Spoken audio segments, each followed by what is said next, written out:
আসসালামু আলাইকুম। আজকে আমি বহুপদী অধ্যায়টা নিয়ে আলোচনা করব। আশা করি এই ক্লাসটা করার পর বহুপদী সম্পর্কে যত প্রশ্ন থাকে সবগুলো সলভ করতে পারবে এবং সকল সূত্র, সকল বিশ্লেষণ এই ক্লাসটা করার পর খুব ইজিলি করতে পারবে। তো শুরু করা যাক। বহুপদী এটা দ্বিঘাত সমীকরণ। বহুপদীর আদর্শ সমীকরণ হচ্ছে ax² + bx + c = 0 এবং আলফা বেটা মূল বিশিষ্ট সমীকরণ হচ্ছে x² + x * আলফা + বেটা + আলফা বেটা = 0। যদি একটা বিন্দু আলফা বেটা যে কোনো একটা বিন্দু হয় মূল বিশিষ্ট সমীকরণ, তাহলে x² + x * আলফা + বেটা + আলফা বেটা হচ্ছে =0 হচ্ছে এই সমীকরণ হবে। এখানে আলফা প্লাস বেটা -x এর সহগ বা x² এর সহগ, এই x এর সহগ বা হচ্ছে x² এর সহগ বা -b/a x এর সহগ হচ্ছে b এবং x² এর সহগ হচ্ছে a এবং আলফা বেটা হচ্ছে ধ্রুবক বা হচ্ছে x² এর সহগ ধ্রুবক c/x² এর সহগ a c/a আলফা প্লাস বেটা -b/a আলফা বেটা হচ্ছে c/a।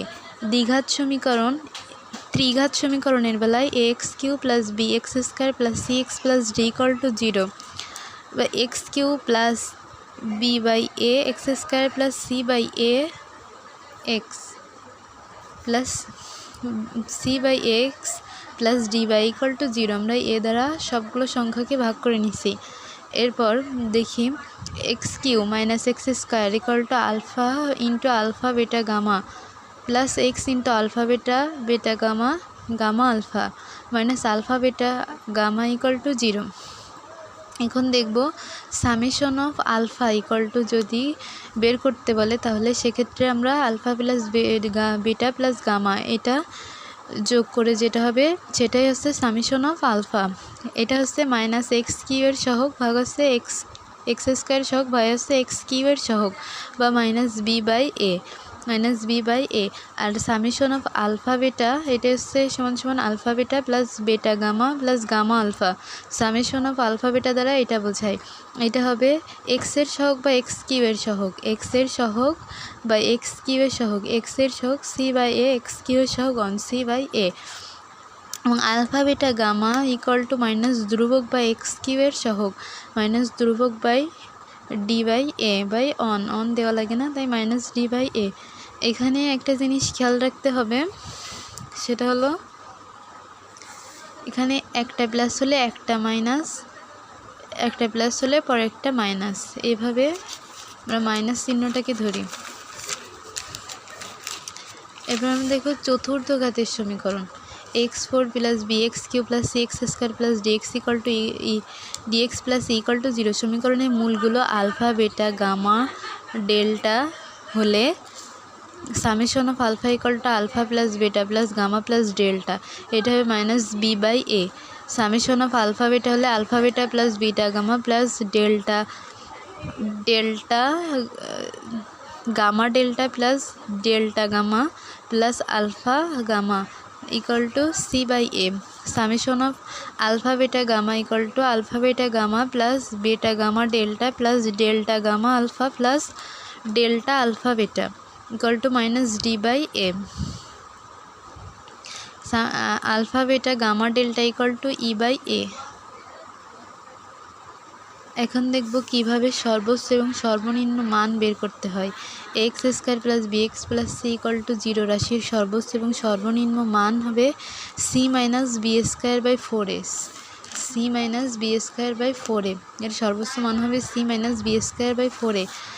a > 0 বা a বড় হলে 0 থেকে ধনাত্মক হলে মান হবে সর্বনিম্ন এবং a 0 থেকে ছোট হলে a <0 হলে ঋণাত্মক হলে মান সর্বোচ্চ হবে।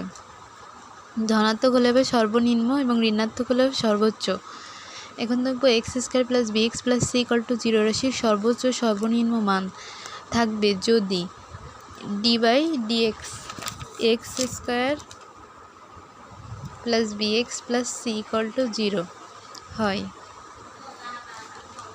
মানে এটার অন্তরীকরণ করলে যদি 0 হয় তাহলে এর একটা সর্বোচ্চ এবং সর্বনিম্ন মান থাকবে।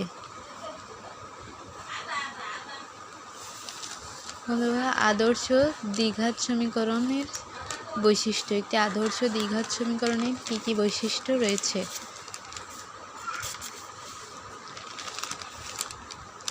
x² + bx + c = 0 সমীকরণের ক্ষেত্রে দ্বিঘাত হওয়ার শর্ত হচ্ছে a ≠ 0। a 0 হওয়া যাবে না, x² এর সহগ 0 হওয়া যাবে না। a = 0 হলে মাত্র একটি মূল থাকবে যা একঘাত, তখন তা যে একঘাত দ্বিঘাত আর থাকবে না, সেটা হয়ে যাবে একঘাত সমীকরণ। b = 0 হলে α + β = -b/a বা α + β = 0 বা আলফা -b, বেটা ভেরিয়েবল যেগুলো -বেটা। b = 0 হলে α + β = -b/a, b যদি 0 হয় তাহলে α + β -b/a। b 0 হলে মূলদ্বয় সমান ও বিপরীত চিহ্নযুক্ত হয়। এরপর c = 0 হলে α β = c/a, আলফা বেটা 0 অর্থাৎ একটি মূল সবসময় শূন্য হবে। c = a হলে α β = c/a বা a/a, এটা হবে 1। আলফা হবে 1/β, β = 1/α। c = 1 হলে মূলদ্বয় পরস্পরের উল্টা বা বিপরীত হবে। c যদি -a হয় তাহলে α β = c/a বা -1, এখানে আলফা হবে -1/β, বেটা হবে -1/α। c -a হলে মূলদ্বয় পরস্পর উল্টা এবং বিপরীত চিহ্নযুক্ত হবে। এগুলো আমরা সূত্র ধরে ধরে ম্যাথ করার সময় আরও ভালোভাবে বুঝে নিব।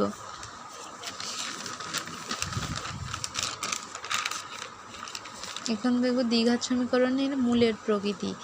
ax² + bx + c = 0 হলে x = -b ± b² - 4ac/2a।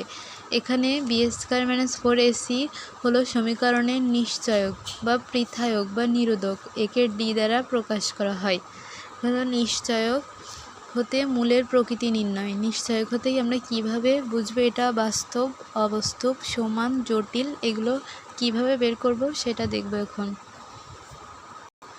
ab² আমাদের নিশ্চয়ক হচ্ছে b² - 4ac, এটা = 0 হলে মূলদ্বয় হবে বাস্তব, সমান ও মূলদ, এবং মূলদ্বয় হবে -b/2a। b² = 4ac হলে ac 0 থেকে বড় হলে মূলদ্বয় বাস্তব অসমান হবে।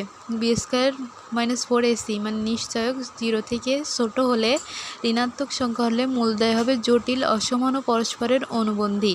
b² - 4ac পূর্ণবর্গ হলে মূলদ্বয় মূলদ ও অসমান হবে। পূর্ণবর্গ হলে মূলদ এবং অসমান হবে।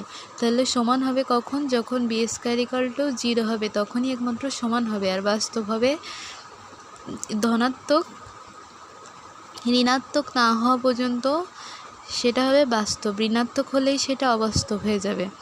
আর শুধুমাত্র 0-র ক্ষেত্রে সমান হবে, আর সব ক্ষেত্রে অসমান।